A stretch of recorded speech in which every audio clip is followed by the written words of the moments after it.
જે અમારી અગાઉ પણ મુખ્ય 3 માંગણીઓ હતી કે ફોરેસ્ટ બીટગાર્ડમાં મહેકમ મુજબ 500 થી 700 જગ્યા ખાલી છે, એ જગ્યા વધારવામાં આવે જેથી કરીને અમને ન્યાય મળે. અને બીજી માંગણી એ છે કે તમામ પરીક્ષાર્થીઓના માર્ક્સ જાહેર કર્યા છે તો ફોરેસ્ટ બીટગાર્ડના માર્ક્સ જાહેર કરવામાં કેમ નથી આવતા.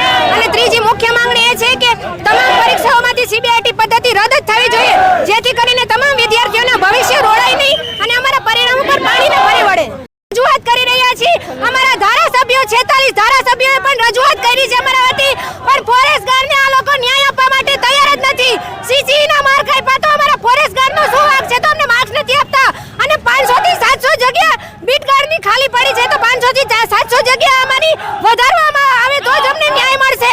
નકર અમારું આંદોલન હજી પણ ઉગ્ર બનશે.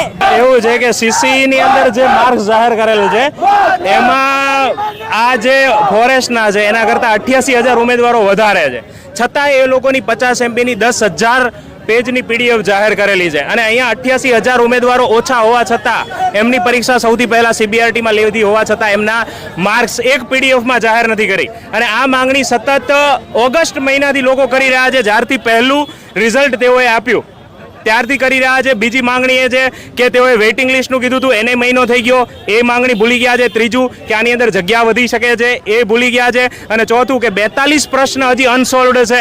એટલે 42 પ્રશ્ન તમે વિચારો કે કોઈ 42માંથી એક શિફ્ટમાં 5 પ્રશ્ન હોય એ સુધરે માર્ક સુધીનો ફરક પડતો હોય એ પણ આની અંદર આવી શકે છે.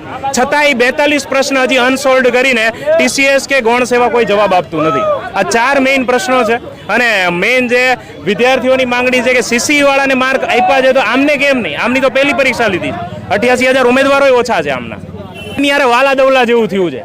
CCE ની અંદર મેં તમને કીધું કે એમના જાહેર થઈ શકે, એમની CBRT થી લીધી છે, એમની આ લોકોની બાદ લીધેલી છે, છતાં એમના માર્ક્સ આપ્યા છે આખી PDFમાં. મેં કીધું એમ 10,000 પેજની PDF છે.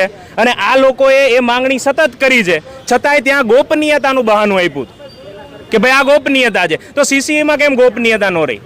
એ તો જેમણે પરીક્ષા લીધી એ બોડી છે અને જેમને થર્ડ પાર્ટીને આ CBRT પદ્ધતિથી લેવામાં આવ્યું એ જે TCS કે છે, પહેલા થર્ડ પાર્ટી કહેતા હતા, નામ નહોતા આપતા, પછી TCSનું કહેવામાં આવ્યું. અને TCS કોઈનું સાંભળતી નથી, બરાબર ગૌણ સેવાનું નથી સાંભળતી, તો વિદ્યાર્થીનું તો શું સાંભળવાની? 42 પ્રશ્ન એટલે કેટલા બધા થયા?